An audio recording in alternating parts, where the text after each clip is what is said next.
என்ன வேணும் ஸ்கூலுக்கு எல்லாமே இங்கிருக்கு. Super Saravana stores, Chennai, Madurai, Kovai. Summer வந்தாச்சு. What's your plan for this holiday? எங்க கிட்ட விட்டுருங்க, நாங்க பாத்துக்கிறோம்.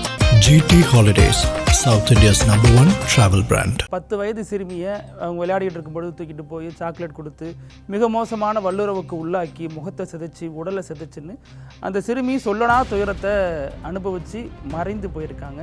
அந்த பாதிக்கப்பட்ட சிறுமியின் தாயார் இப்போது குறிவைக்கப்பட்டிருக்காங்க.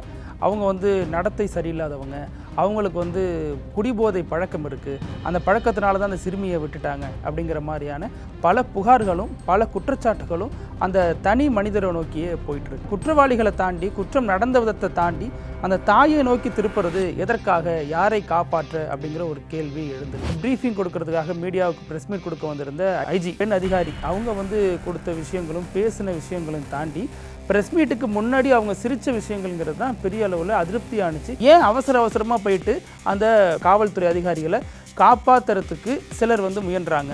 அதையும் தாண்டி அந்த தாயார் சொல்கிற மாதிரி, சிறுமியோட தாயார் சொல்கிற மாதிரி கார்த்தியோடைய 2வது மனைவின்னு சொல்லக்கூடிய பெண் யார், அவங்களுடைய ரோல் இதில் என்ன, அவங்களுக்கும் இந்த வழக்குக்கு என்ன சம்பந்தம் அப்படிங்கிறதும் பேச வேண்டிய ஒன்றா இருக்குது. இனி ஒரு சம்பவம் இந்த மாதிரி நடக்கவே கூடாது அப்படிங்கிற மாதிரியான சம்பவம் தான் விளாத்திக்குளத்தில் நடந்தது. அதற்கு பிறகு பலரும் சொன்னது இனிமே இப்படி ஒரு சம்பவம் நடக்கக்கூடாது அப்படின்னு. அது மார்ச் மாதம் நடந்திருந்தாலும் இது மே மாதம் கோயம்புத்தூரில் அதே மாதிரி ஒரு சம்பவம் நடந்துச்சு. ஒரு சிறுமி, 10 வயது சிறுமியை அவங்க விளையாடிட்டு இருக்கும்பொழுது தூக்கிட்டு போய் சாக்லேட் கொடுத்து மிக மோசமான வல்லுறவுக்கு உள்ளாக்கி முகத்தை சிதைச்சி உடலை சிதைச்சின்னு அந்த சிறுமி சொல்லனா துயரத்தை அனுபவித்து மறைந்து போயிருக்காங்க. அதற்கு பிறகு நடக்கிற சம்பவங்களும் வித்தியாசமாகவும் வினோதமாகவும் இருக்கிறது தான் இன்றைக்கி தமிழகத்தில் பெரிய அளவில் பேசப்பட்டுட்டு வருது.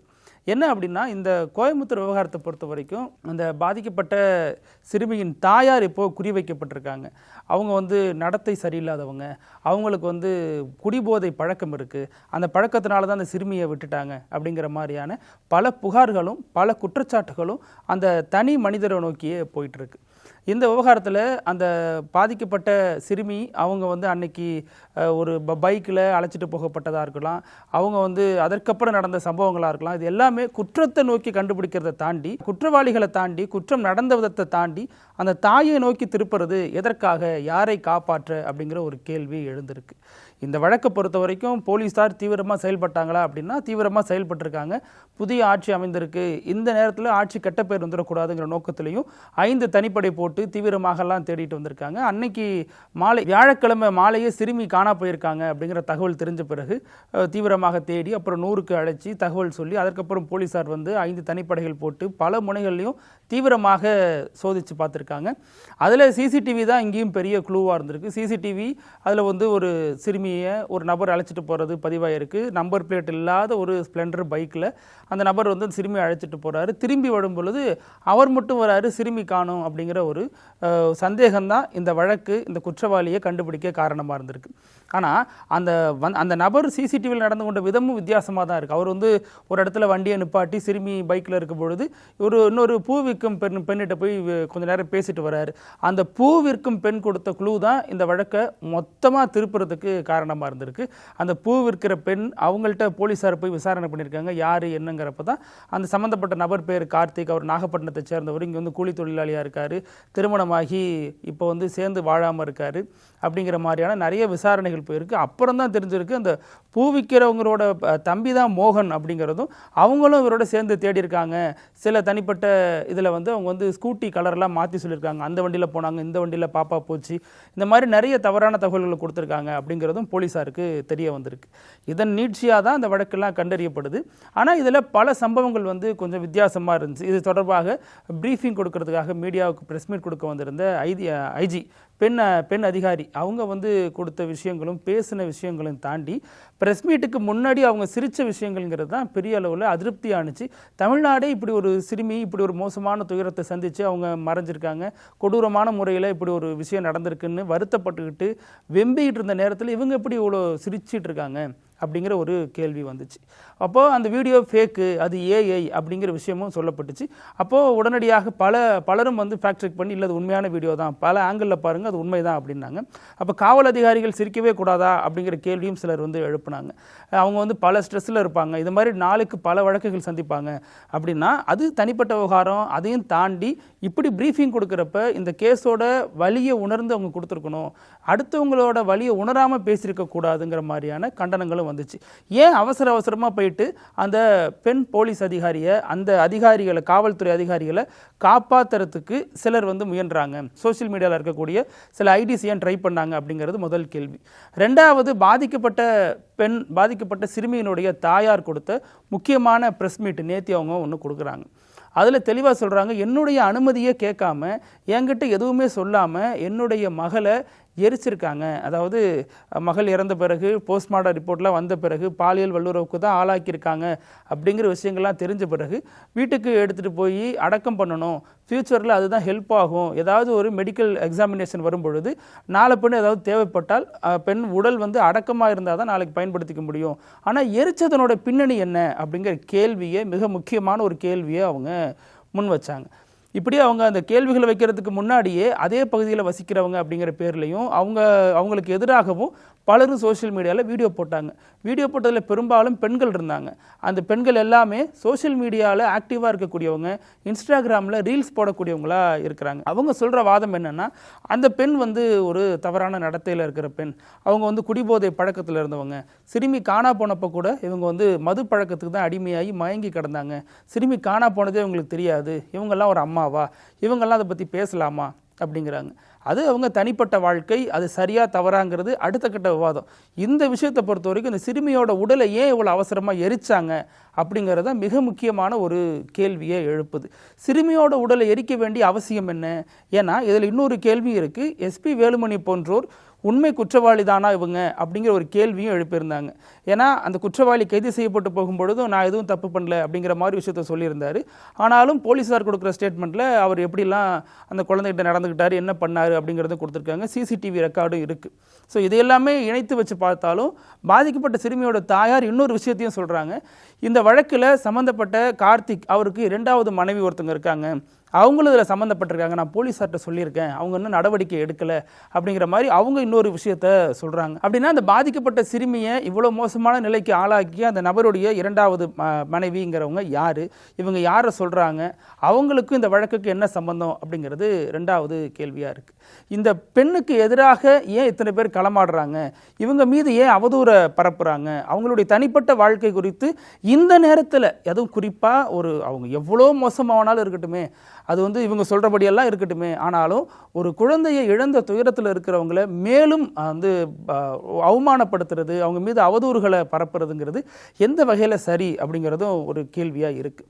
ஒரு குழந்தையை பறி கொடுத்துட்டு இருந்தால் யாராக இருந்தாலும் எவ்வளோ பெரிய வலி வேதனை, இது இப்படிப்பட்ட நபர்கள் யார், இவங்களுடைய பின்னணி என்ன அப்படிங்கிறதும் அலசி ஆராயப்பட வேண்டிய ஒன்றா இருக்குது. இப்போ இவங்க மீதெல்லாம் திமுக சார்பில் இன்னைக்கு கம்ப்ளைண்ட் கொடுக்கப்பட்டிருக்கு.